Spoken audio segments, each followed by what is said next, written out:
What's up, guys? Welcome to another episode, the Boom Breakdown. UFC 264 is coming up.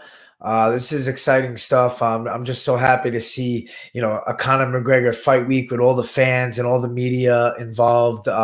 It seems like the old Conor and some of the interviews that we're watching, so that's really cool to see. But yeah, we got the trilogy in the main event: Conor versus Dustin Poirier. Um, and it's going to be interesting, man. I'm interested to see if Conor made some proper adjustments from that last fight that he lost, and how's Dustin going to make some different changes as well leading into this third fight. But this is the Boom Breakdown. You guys can leave questions in the comment section. I'll get to those as well throughout the breakdown. We'll probably do some quick picks on the earlier prelims, and then we'll break down some of the main fights that I'm interested in myself. Probably talk about a couple of bets that I would look into for this card as well. And we'll try to keep the sniffles to a minimum. But early on the prelims, I'm looking forward to see Jennifer Maya and Jessica Ai. Both of these girls have been at the top of the division.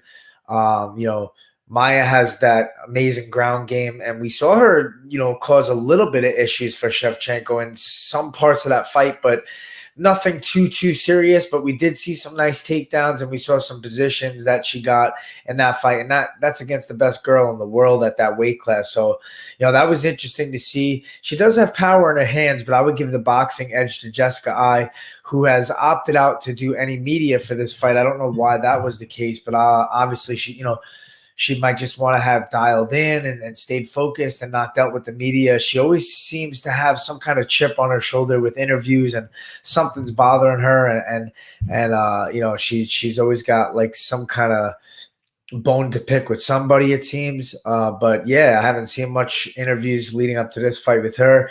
But this is a good matchup. If Maya could get in the clinch and get some takedowns and make it dirty, I lean towards Maya. I think she could get a submission. But Aya is, a physical, strong girl for this weight class as well.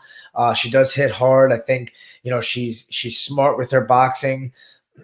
And not an easy girl to take down and control either. But if Maya can get this fight to the ground, I think she has a clear advantage there. And I think she will. I think eventually Maya will get in close the distance, and get the fight to the ground and get a submission. I'm leaning towards Jennifer Maya in this fight. Yeah, I was impressed with her ability to at least cause some trouble for Shevchenko in parts of that fight. So um, otherwise, earlier on the prelims, I do look forward to Jerome Rivera. I know he's coming off a knockout loss.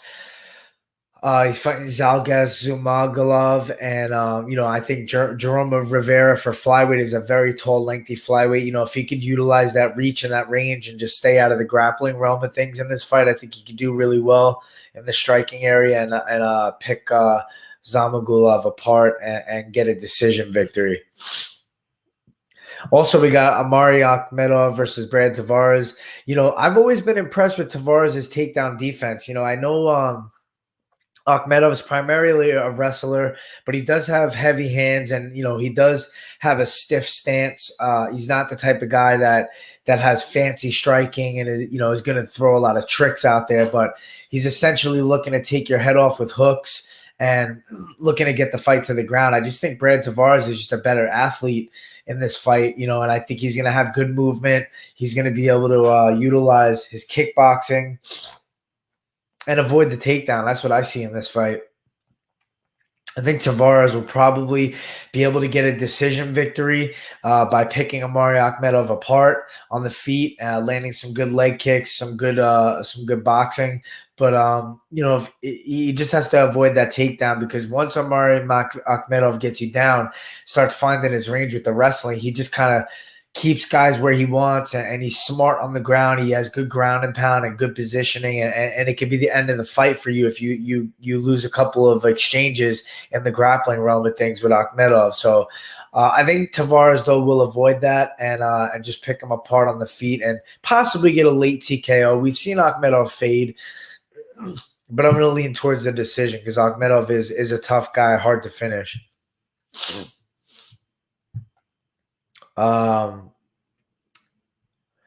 Moving on to the prelims, couple interesting matchups. I'm really excited to see Ryan Hall come back and fight, man. I mean, this guy's been ducked left and right. It seems like a lot of people don't want to fight him, and I get that, but also like you're in this sport to challenge yourself. Like he said, very intelligent guy, interesting guy to listen to at the press conferences, the way he views things, his perspectives.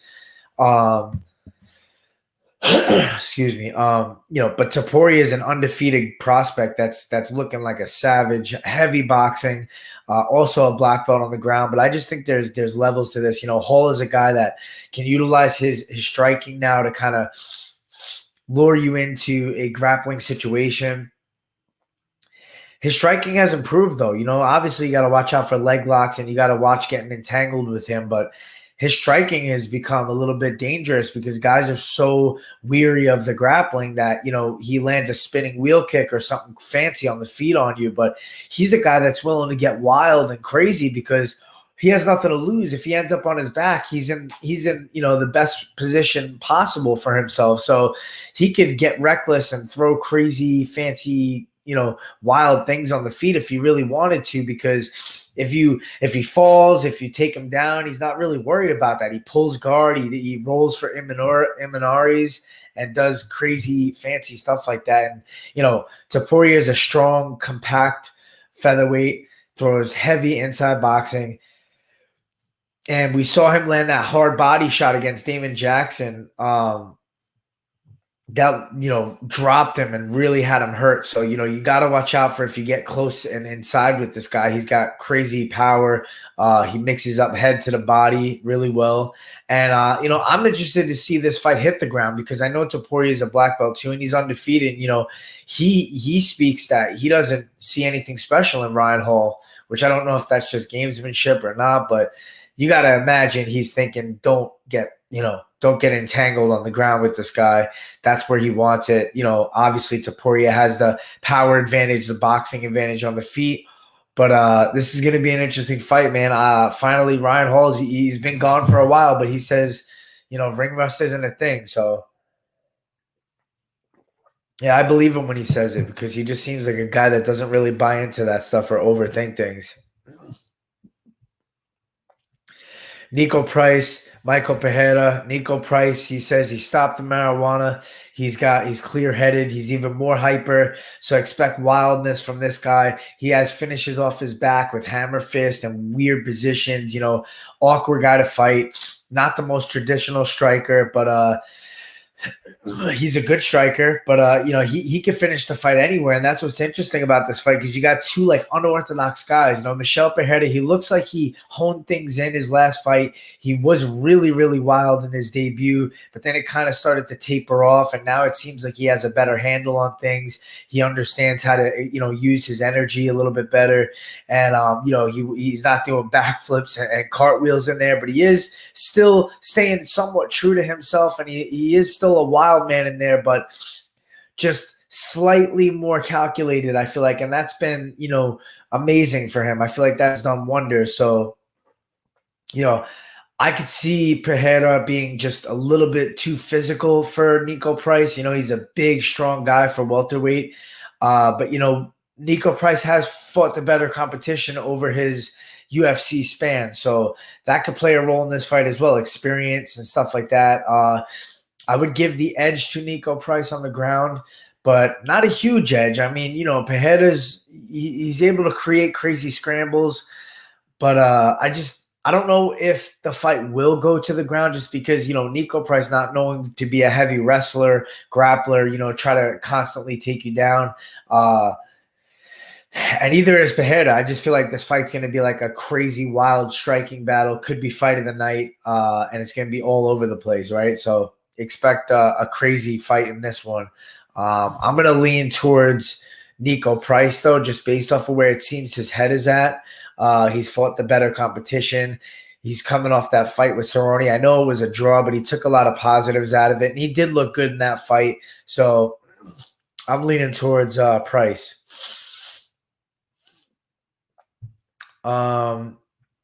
A guy that I'm really high on right now, Max Griffin's fighting Carlos Condit.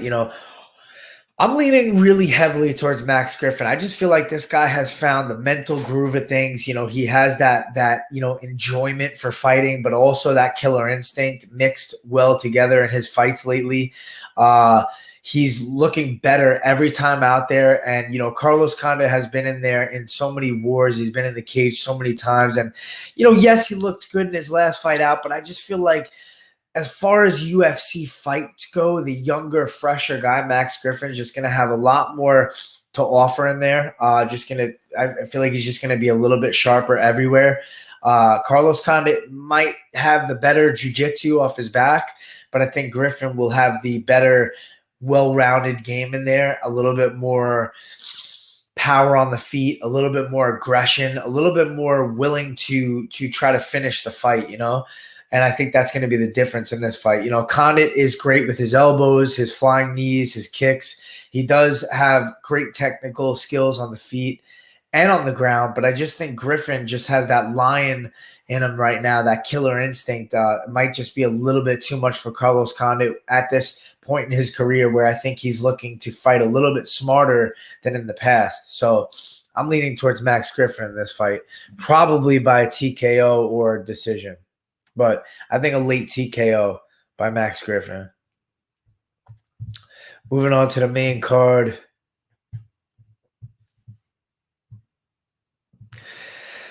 We got O'Malley versus Moutinho. Moutinho stepping up. O'Malley's opponent, Smolka, fell out. He got staph infection. He was supposed to fight him. And then Moutinho, the newcomer, steps up, gets the opportunity of a lifetime here to really make a career for himself right off the bat.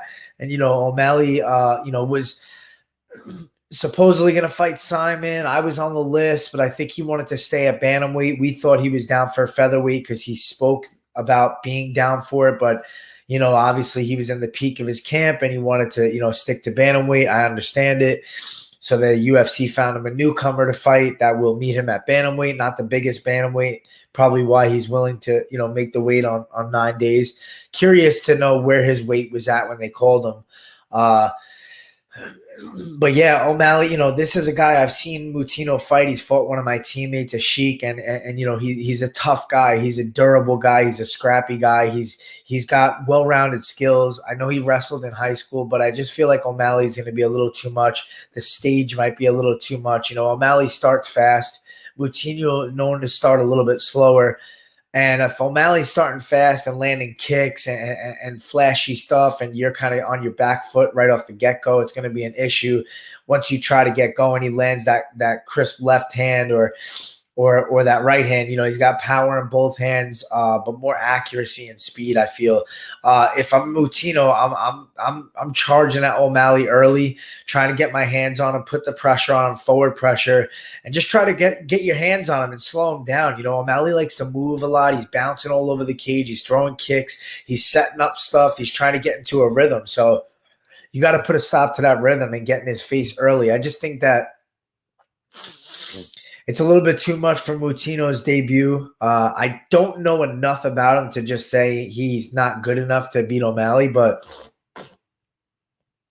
I just feel like O'Malley's coming off that big Thomas Almeida win, and he has really long reach for the weight class. He's a tall, big guy for the weight class, and I just think it's going to be too much for Moutinho. He's not going to be able to get inside early on him, and just the fact that O'Malley starts so fast is going to be an issue. So I'm going O'Malley first round TKO. Irene Aldana, Yuna Kunitskaya. Man, Aldana really impressed me. She has that one-punch knockout power that we saw in the past. I believe it was against Caitlin Vieira. And that was, we didn't expect that. And that was beautiful stuff. But Yana Kunitskaya is very durable. She's got good movement, good well-rounded skills as well. I give the boxing edge to Aldana. Probably give a little bit of the mixing up edge to Kunitskaya. But I'm leaning towards Aldana. I just think the more calculated striker and able to land the more devastating shots, I'm going to go with Aldana by decision. Tai Tuivasa versus Greg Hardy. It seems like Tuivasa, has finally got his grips on his game. I know he's training at AKA, so he's making a lot of the right moves for this fight. And Greg Hardy's a guy that's always kind of improving. He's been at ATT, and ATT is known for great coaching, great training partners. So interested to see his improvements, but we saw in that last fight, it seemed as if he kind of gassed out and gave into it. And Tuivasa is a fast-paced guy that's willing to get in your face in exchange for 3 rounds, and I just feel like he's going to bring that heat, and I think it might be a little too much for Greg Hardy if Hardy can't land that power shot early and kind of hurt him and get him off of him. I think Tuivasa is going to be able to put it on him a little bit too much, and Hardy seems to succumb to that fire. If the going gets tough on Hardy and he's not landing that power shot and he's kind of dealing with a guy that's not going anywhere, that's in his face, I just feel like it puts that pressure on him to the point where he starts to kind of fold a little bit and question himself. So I could see Tuivasa taking over and getting that TKO victory, maybe even a KO. Bomachinos, baby. Champ. Yeah, I'm gonna go Tuivasa by TKO. TKO stoppage. First round. Because he comes out fast. He doesn't give a shit. Gilbert Burns, Stephen Thompson. Besides the main event, probably most excited for this fight. I just feel like, Thompson is one of the best strikers in the world, and he just has a dial on things. He knows where he is at all times. His awareness is amazing. His range control, his ability to move in and out, side to side, keep you at the range that he wants during the whole entire duration of the fight. His cardio is amazing. He has a chin. He's been hit hard, and he stays in fights. Woodley knocked him down crazy hard twice, and he stayed in those fights. And Gilbert Burns is coming off a devastating loss to, Kamaru Usman. That was tough that he had to lose that chance at a title. And he got dropped by a jab and, was hurting that fight. Obviously, Gilbert Burns is going to have better jiu-jitsu than Thompson. It's just, is he able to take Thompson down? I don't think so. I think, Burns has become more of a striker, if anything, in his fights as of late. And to try to strike with Thompson's not an easy task. And Gilbert Burns is the type of guy that wants to get inside and throw big shots, big right hands, big left hooks. I just don't think he's going to be able to get a hold of Thompson with any of those big punches. I think Thompson's going to use that karate stance, going to be throwing kicks, keeping Burns outside, frustrating him, not allowing him to get inside to land anything, and not allowing him to get any takedowns on him as well. I mean, Thompson's a hard guy to take down. I mean, yes, he kicks a lot, and if you can time something, you might be able to grab a hold of something, but he's too fast, man. His kicks are like point striking kicks, slappy kicks, fast kicks. He's not like a Muay Thai guy that rips a kick and gets set off position and gets, his kick caught and taken down. It's going to be extremely hard to take Thompson down. I'm really impressed with him, and I really want to see a style like that fight Usman. I think he's stylistically the toughest, most intriguing matchup for Kamaru Usman. So I hope Thompson gets it done, and I think he will. I think it'll be a decision. I think it's going to be tough to finish Burns. And I think, Burns will go for it and potentially land some hard shots, but I think Thompson's just going to outclass him on the feet and be able to do it for all 3 rounds. So I'm going Thompson. Guys, if you have any questions, leave them in the comment section. We'll get to it after the main event. Dustin Poirier versus Conor McGregor. Man, Dustin Poirier has made so much improvements over time. He's really found himself as a fighter. And at 155, the guy's a different fighter. At 145 with the drastic weight cuts, his chin was different, I feel. Harder to take damage. We've seen at 55, he's able to put it together well. He switches stances really well. He's really good at kicking, really good at boxing, really good at wrestling. He's got great jiu-jitsu, black belt. He's just good everywhere, and he's just put his game together so well. He's got great abilities to switch stances and land straight punches from each side. He's got power in both sides equally, it seems. When he does switch stances, he lands that right hand just as hard as that left hand. Traditionally, he's a southpaw, but he could do it from both sides equally as well. That's tough to deal with, when you got to watch out for calf kicks coming and takedowns coming and different things. When he's able to switch stances and land things equally successfully, it just makes it more difficult on defense to see what's coming at you. And talk about durability. I mean, the guy's one of the most durable in the sport.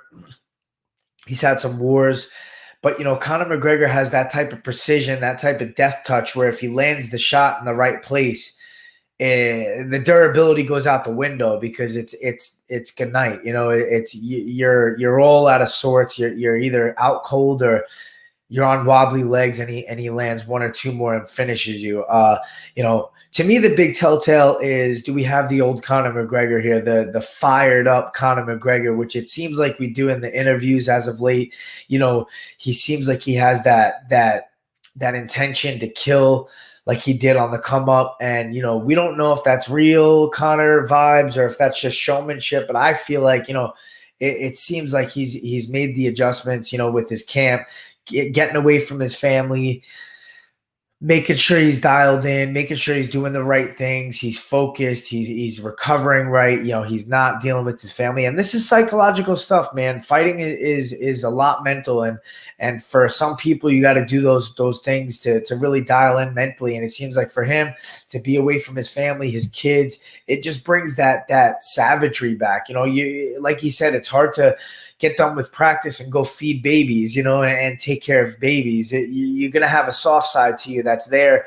And it's just it's just a natural thing as a human being. You feel soft. You're around kids. You're taking care of your babies. You're in a love mode. You're not in a kill mode at all times, 24/7. We've heard guys like Corey Sandhagen talk about this. He's reading war books. He's listening to crazy hardcore music, and he's getting his mind in the right place. And I've even kind of gone through this in this camp. Sometimes you have to just hit a kill switch and be a little bit meaner. You don't want to be that guy that's mean to your training partners, or that's a little bit intense around the house. But sometimes that's what it takes, to kick into that gear, to constantly be in that mental space, travels into the fight for you. And I think we have that Conor this time around, and I think that can make the difference.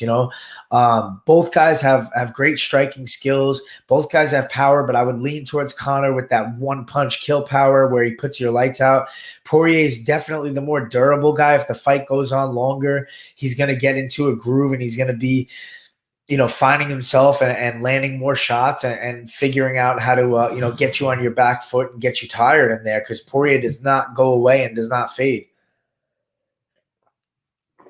A lot of people talk about the stance. Conor was preparing for that Pacquiao fight, primarily was focused on boxing, and he looked good in that first round. And, he really did have great boxing early on. Poirier weathered it, though. We saw Poirier, start to gain confidence, because he took a couple left hands and he saw, wow, I'm still here. Like I could take these punches at 55 from Conor, and I could still come back and fight. Like that's a huge confidence booster. And, those kind of things in the fight play a big role. When you realize like, oh, I'm good. I took that left hand and I'm in your face still. That's a huge advantage. That's the energy bar going like this, and that happens in fights. Guy starts to fade, you start to pick up, and the momentum changes, and that's a powerful thing. So we saw that in that second fight where Dustin was like, okay, I could take that shot. I'm still here.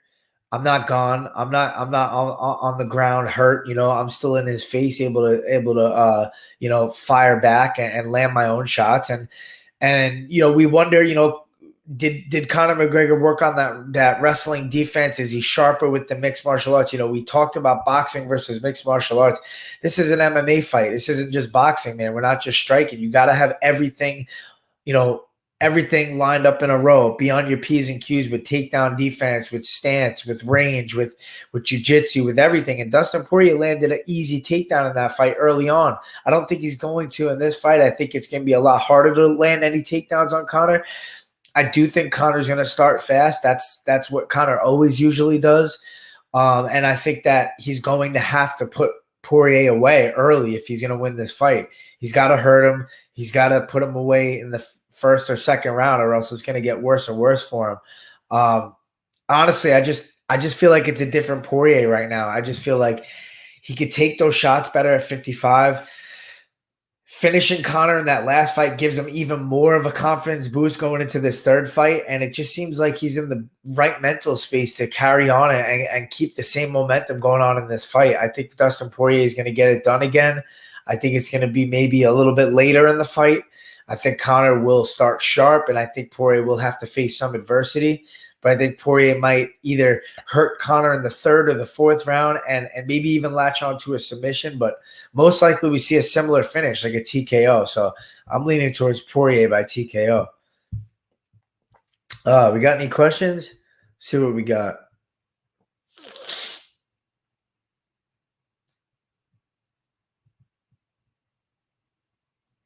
I don't see any questions. If you have any, let me know. I'll wait here for like 30 seconds. We'll get to a question if we can. You know what I mean? Other than that, any other fights on this card that you guys are looking most forward to? It's a great card, man. It's amazing that they're back in Vegas, at the T-Mobile Arena, sold out. I love that they got media back with these interviews, with the pre-fight press conference coming up tonight, right? What time? Press conference is tonight, I believe. Maybe 5 o'clock. I'm not sure, but that's going to be exciting.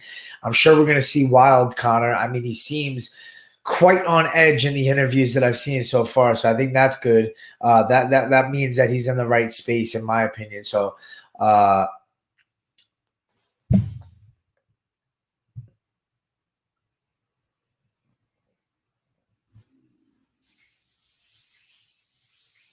Never. I've been gifted with a nice round fucking head, though. I'll tell you that, huh? I was meant to be bald, but I kind of like it. As long as the beard's intact, I don't mind the bald.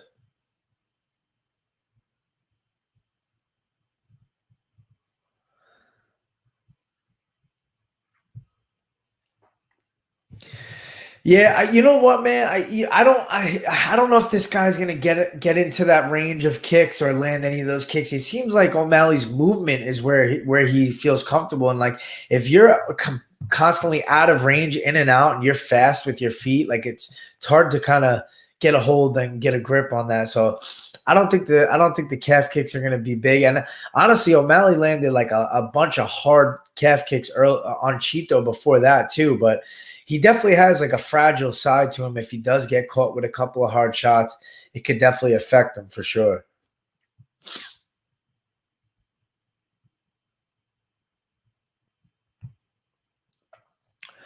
I'm fighting August 21st.